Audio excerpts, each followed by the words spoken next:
Tek tanam.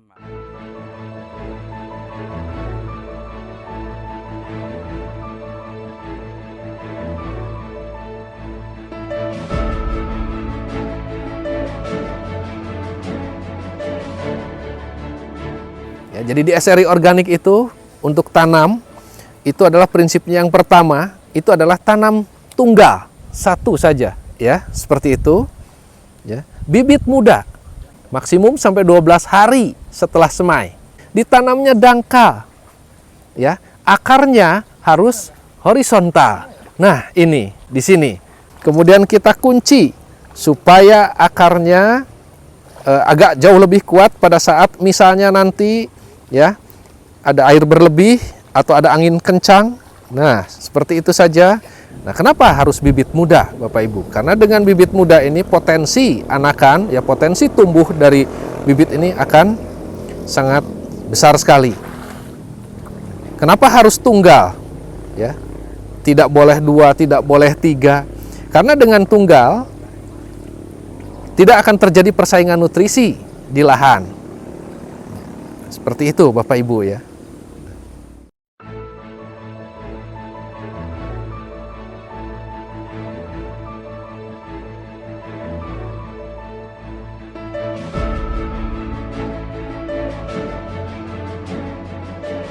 Nah, untuk itu di organik kita tidak menganjurkan bagaimana pestisida sintetis, tapi kita menggunakan pestisida nabati. Ini pun kami tidak terlalu ekspos ke petani, Pak. Karena petani kita sudah punya senjata bawaannya pingin perang. Sudah punya pestisida, nggak ada hama disemprot.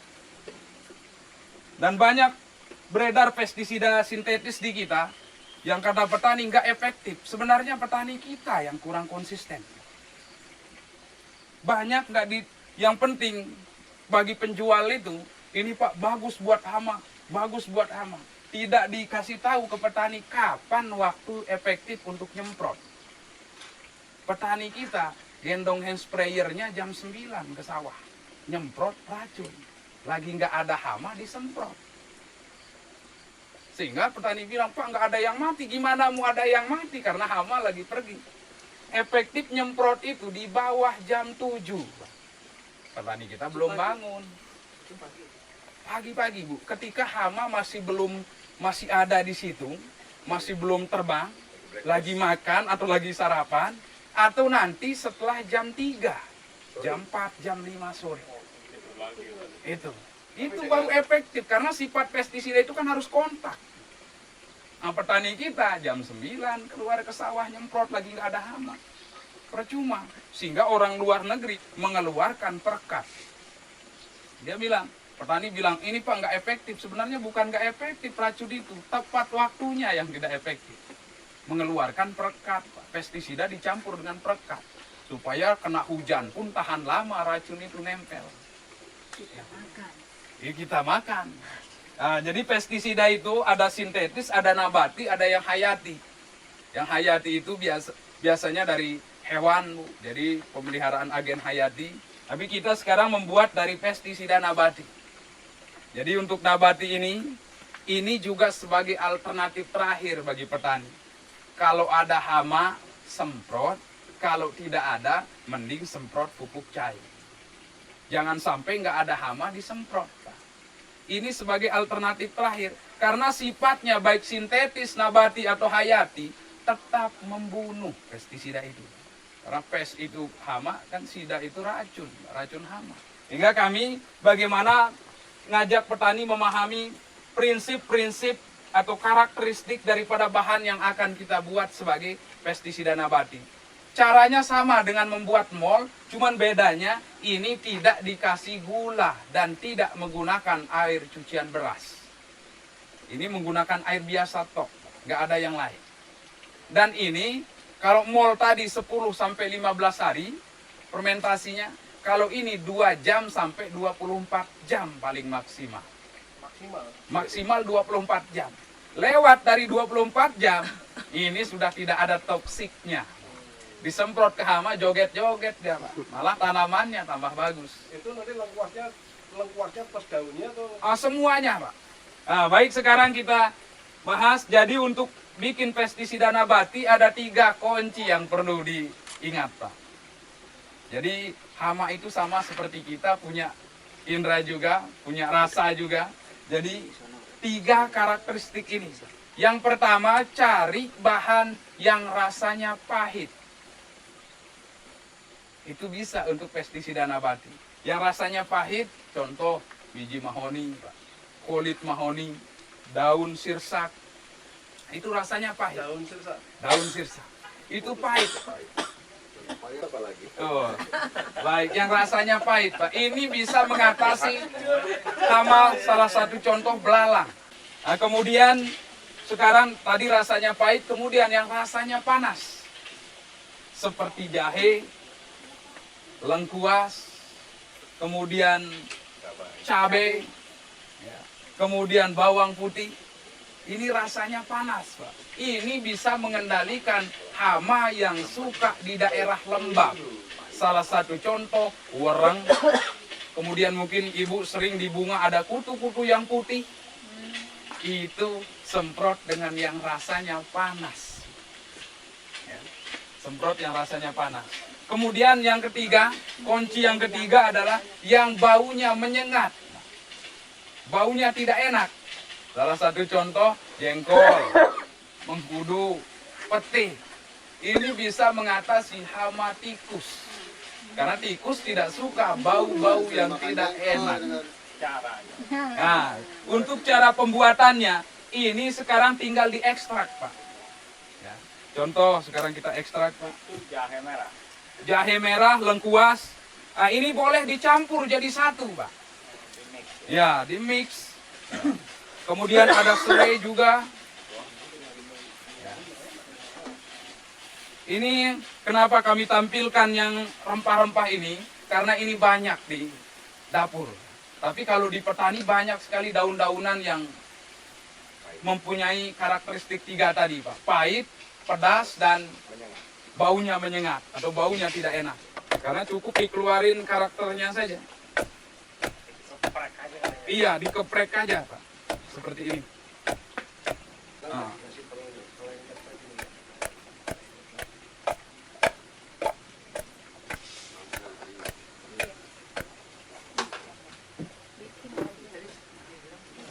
Nah, ini boleh dicampur juga. Ada 1 jenis boleh, 2 jenis, 1 dicampur juga boleh. Nah, kemudian setelah ini kita kasih air biasa, Pak. Lebih pekat, lebih bagus, Pak. Seperti ini, kemudian tinggal ditutup. 2 jam baru disaring. Setelah 2 jam disaring, ambil airnya ini. Ini airnya ini kemudian dicampur lagi dengan air biasa nanti pada saat aplikasi. 1 liter ini 5 liter air atau paling ini 1/10. Nah, untuk ibu-ibu nanti cukup membuat yang termurah saja dan bisa tahan lama. Salah satunya adalah bawang putih. Ini bisa disimpan tahunan, Pak. Hanya bawang putih tapi. Ya. Nah, caranya bawang putih jangan ditumbuk, tapi dipotong saja. Seperti ini. Dengan kulit-kulitnya boleh. Atau mau dikupas juga dulu boleh.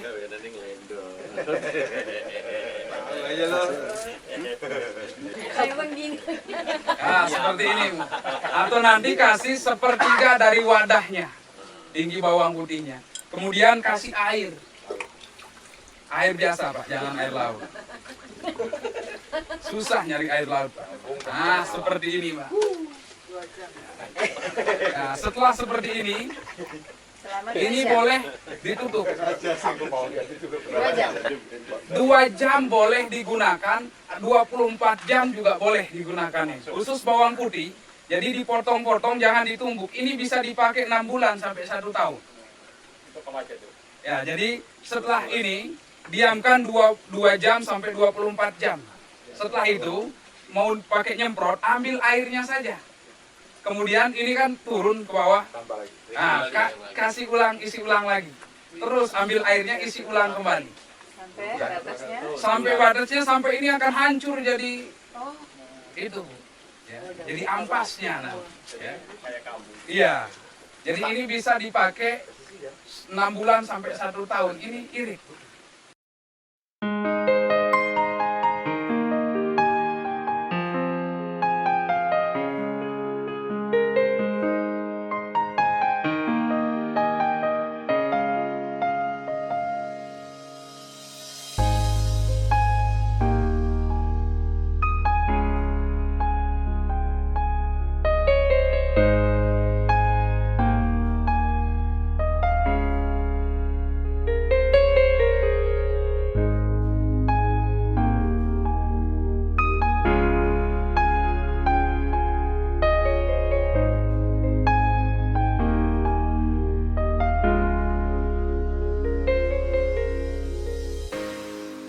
Nama saya Manap Hadi Permana.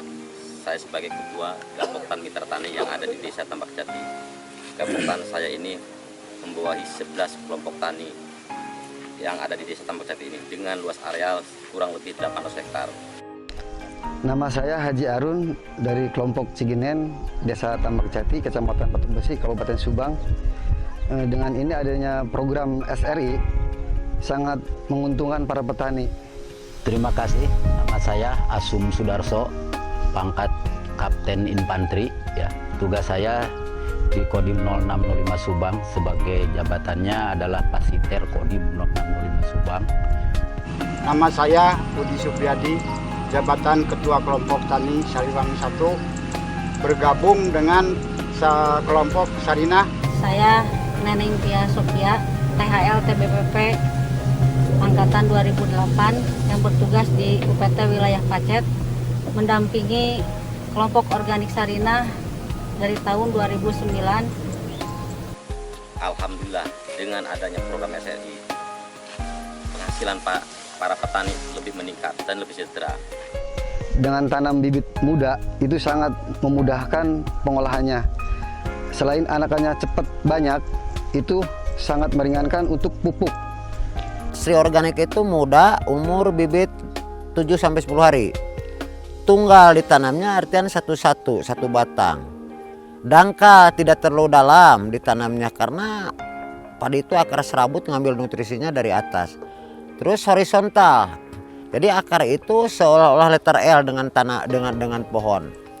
Contohnya ini dengan menggunakan cara SRI tanam SRI, padi lebih menguning, kuat terhadap orang, bahkan untuk dijadikan benih juga dikemas lebih bagus. Penggunaan pupuk kimia itu saya sangat kurangi, cuma 50 kilo per hektar. Saya selalu pakai pupuk-pupuk organik. Alhamdulillah produksi saya selalu meningkat. Kalau istilah saya SR itu sistem rodo irit, artinya irit terhadap benih, irit terhadap air, irit penggunaan pupuk yang otomatis irit terhadap biaya. Tadinya yang dapat panen hasil Bapak 4 ton, tapi sesudahnya jalannya SRI sampai 8 ton, bahkan sampai 9 ton. Maka untuk saya selaku petani merasakan bunga sekali. Dulu waktu saya belum pakai SRI, biayanya sangat besar sekali. Dan ketika ada program SRI di binaan Gapoktan ini, alhamdulillah sangat menekan sekali biayanya dan sangat irit biayanya.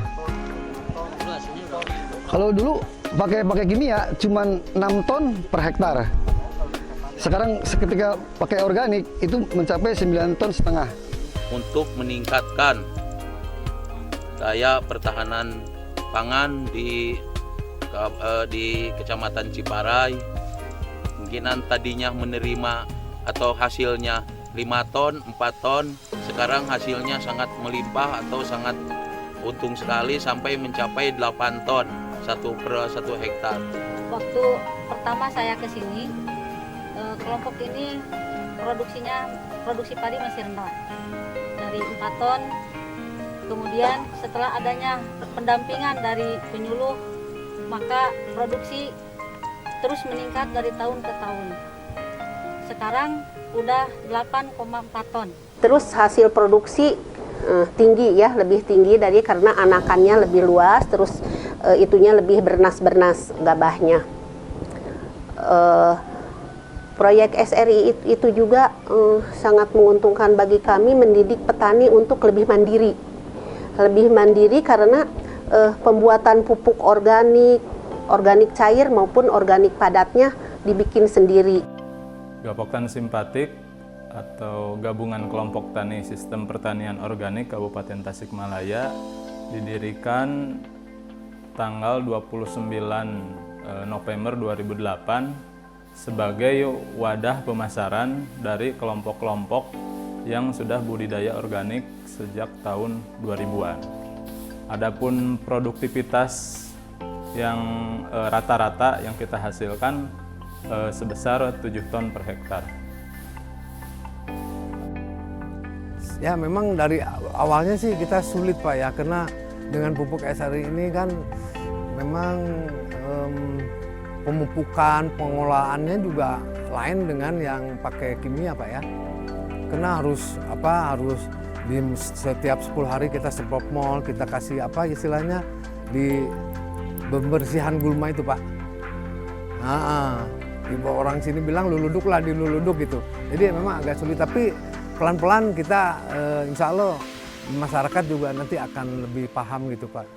Mengingat kesuburan tanah, karena saya lihat sendiri memang dengan pupuk organik ini kesuburan tanah ada.